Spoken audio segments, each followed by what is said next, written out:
Okay, so now it comes to battering fish. So the fish that we're using is very easy. It's $3.95 for 2 fillets of cod fillets from Tesco's, or obviously any supermarket that you wish to use. Fillets just like this, skin on one side, etc. So as I said in the previous video, you need to do pretty much just a flour base, however much or less you want to do. Give it a little mix. Oil is already on, so you are aware. So what we do, we simply powder the cod, and this is purely so that the batter mix will actually stick to the cod. So we batter that up, obviously make sure there's no bones. There is a nice bone in there, which is lovely, but you can feel it as you're going along. And then hold on to the tail, just the tip of the tail, and you dip either side your batter. Get your finger in there, don't worry about that. I have got a bit of kitchen towel, but I do tend to go and wash my hands pretty much after. Drip it off a bit. Got the oil that is hot here. Make sure you do have a utensil available so that you can, so it doesn't stick to the bottom. Doesn't matter if you put it in skin side down, skin side up. The main thing you do, because your oil is relatively hot, once it goes in, just make sure that it's not stuck to the bottom.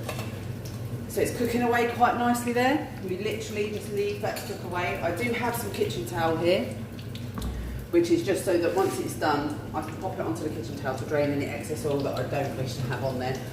Also, what I do have, obviously any fish and chips needs the good old traditional mushy peas.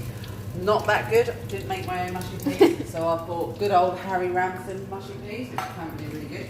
I'm going to quickly wash my hands, because obviously I can't do the whole batter thing on my hands. So, quickly wash my hands. So yeah, you leave that to just sizzle. Basically what you want to catch is you want to get it to be nice and golden brown. The fish really doesn't take that long to cook. You'll hear the fat, you'll hear it bubbling. When it's the oil is getting into the fish, you'll hear it speckling a bit. You do need your fat on a relatively high heat. Your mushy peas obviously go on quite a low heat because they're just going to cook away so you can serve. Downside of it, there is a little downside, is obviously, like me, you've got a family of 6, 1 pan, people have to eat one by one, but not had any moans or complaints so far. Everyone seems to be quite happy. Another thing to remember is make sure you do have nice clean oil. The last thing you want is really dirty oil. And what we do, we just literally leave that to cook away, which cooks away quite nicely.